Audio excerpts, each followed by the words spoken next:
మన తొలి వెలుగు ప్రేక్షకులు అందరికీ నమస్తే.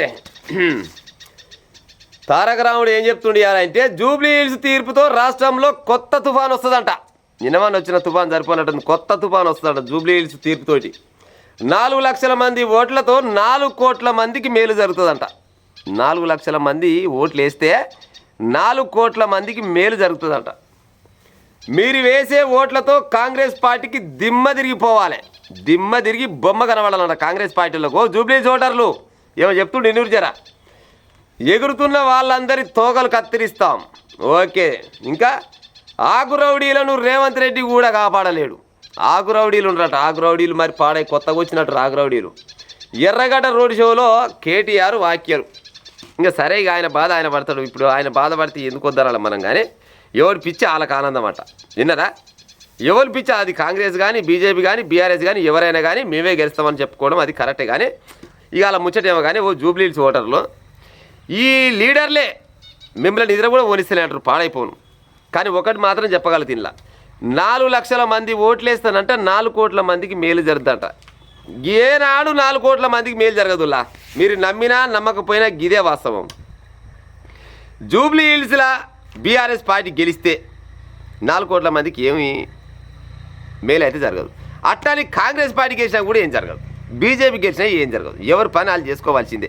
వీరు కథలు పడమంటే ఏక నెంబర్ పడతారు. ఒకవేళ ఏమన్నా రాష్ట్రంలో మార్పు రావాలంటే రేపు స్థానిక ఎలక్షన్లల్లో ఓట్లు అయితే జరుగుతాయి కదా, సర్పంచ్ అభ్యర్థుల దాంట్లో అధికార పార్టీ ఉన్నదానికి సగానికి ఎక్కువ బీజేపీకో బీఆర్ఎస్కో వస్తే నిజంగానే రాష్ట్రంలో మార్పు వచ్చిందని అనుకోవచ్చు. ఈ జూబ్లీ హిల్స్ ఒక దగ్గర ఏమైనా మార్పు వస్తే అవుతుండొచ్చునా? ఏమవుతుంది? ఎన్నేళ్ళు? అది 3 ఏళ్ళు. వీళ్ళే అంటారు కదా 500 రోజులు అయితే అధికారంలో మేము వస్తామన్నట్టు. 500 రోజులు అంటే ఇంకా 500 రోజులలో మరి అవుతుండొచ్చునా పని? జూబ్లీ హిల్స్ ఏదో కర్మజాలి, ఆయన కాలం చేసిన కాడికి ఓట్లు వచ్చినాయి. లేకపోతే ఆయన కాలం చేయకుండా ఈ ఓటు రాకపో వీళ్ళు వెళ్ళి ఉండపో ఈ టైం కాలం స్థానిక ఎలక్షన్ల పైన జనాలంతా ఎలక్షన్లో పడుతురు. కానీ ఈ మధ్యంతరం వచ్చిన ఓట్లు ఈ ఎన్నికలకు అబ్బా నాయన ఆరాటం అయితే మామూలు ఆడలేదు. ఒక ఆయన మీద ఇంకో ఆయన గుండాలు ఎత్తేసుడు, ఒక ఆయన మీద ఇంకో ఆయన గుండాలు ఎత్తేసుడు. ఆయన లంగ పార్టీ, ఈయన దొంగ పార్టీ, ఇది బయటవాయి పార్టీ. ఈ 3 అన్న పార్టీలు, లంగ పార్టీ, దొంగ పార్టీ, బయటవాయి పార్టీ, 3 అయితే గయ్యే కదా. ఈ 3 ఉన్న పెద్ద పెద్ద లీడర్లంతా ఒకటే. వీళ్ళు ఏమైనా ఈ 4 రోజుల వరకు జనాలలో పంచాయతీ పెట్టాలా, జనాలలో లేని ఆలోచన కల్పించి ఏదో సీట్ ఎత్తుకపోవాలనే ఆలోచన తప్పితే అంతకు మించింది ఏముండదు. జూబ్లీ హిల్స్లో ఇప్పుడు ఏ పార్టీ గెలిచినా కానీ గెలిచినంత మాత్రాన రాష్ట్రంలో ప్రస్తుతానికి ఉన్న కాంగ్రెస్ పార్టీ అయితే ఏం పడిపోయే ఆలోచన లేదు.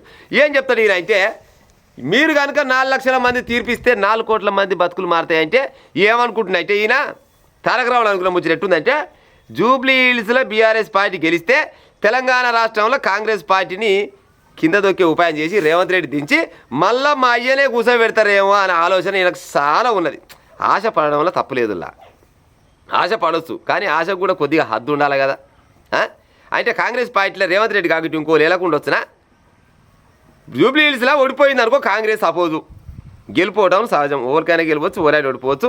ఇంకా జనాలు మంచిగా ఆలోచిస్తే పైసలు తీసుకోకుండా మంచి అభ్యర్థి, ఓ ఇండిపెండెంట్ అభ్యర్థి వాళ్ళని వాయమని అనుకో గాల కొట్టేసి అన్ని ఎడబంతియో. కానీ ఇక గట్ట ఏరు పాడే జనాలు వాళ్ళు కూడా పాడే ఎంతో కొంత ఆలోచిస్తున్నట్టు. కానీ ఇప్పుడు జూబ్లీ హిల్స్లో వీళ్ళు గెలిచినంత మాత్రాన తెలంగాణ రాష్ట్రంలో ఉన్న సర్కారు పడిపోద్ది అంటే పడిపోతుండొచ్చునా?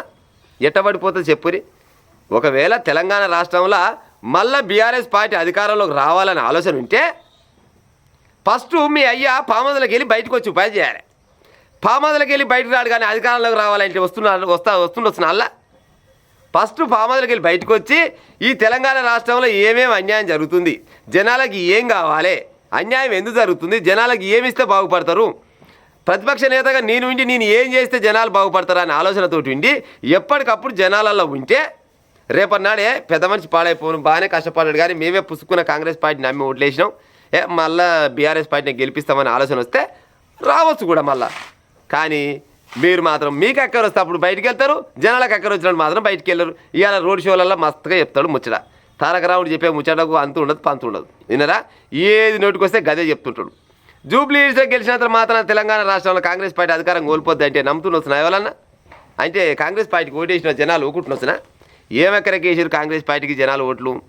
మీరు తెలంగాణ రాష్ట్రాన్ని మొత్తం సర్వనాశనం చేసిరని, కాంగ్రెస్ పార్టీ వస్తే ఏదో జరుగుతుందని ఓట్లు వేసిరు. మీరు సర్వనాశనం చేసినా కానీ మీ ఎటుక కూడా వీక కాలం రేవంత్ రెడ్డి లేడా?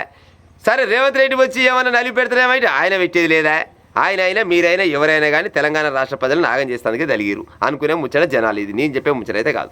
అవునా కాదా ప్రజలారా?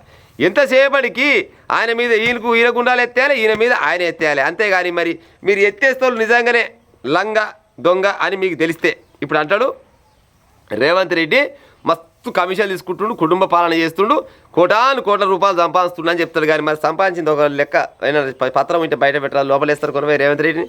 ఈయన బయట పెట్టాడు. ఆయన ఏమంటాడు కేటీఆర్ కలిసి లక్షల కోట్ల రూపాయలు తిన్నారు, భూములాంటి గుంజుకున్నారు అని చెప్తాడు. మరి గసండి ఒక పత్రం బయట పెట్టరాదు, మరి వీళ్ళనే కొనవి లోపలేస్తారు, వీళ్ళు పెట్టరు. ఇక బీజేపీ వాళ్ళు చెప్తారు ఈ కాంగ్రెస్ వాళ్ళు బీఆర్ఎస్ వాళ్ళు రెండు ఒకటే, తోడు దొంగలు మేమే పత్తిత్తులం అని చెప్తారు. మరి వాళ్ళిద్దరు దొంగలు అయితే ఆ దొంగ పని ఏం చేసినా బయట పెట్టి పని చేయరాదు, మరి మీరు పత్తిత్తులు అయితే మిమ్మల్ని కూడా అధికారంలో తీసుకొస్తారు.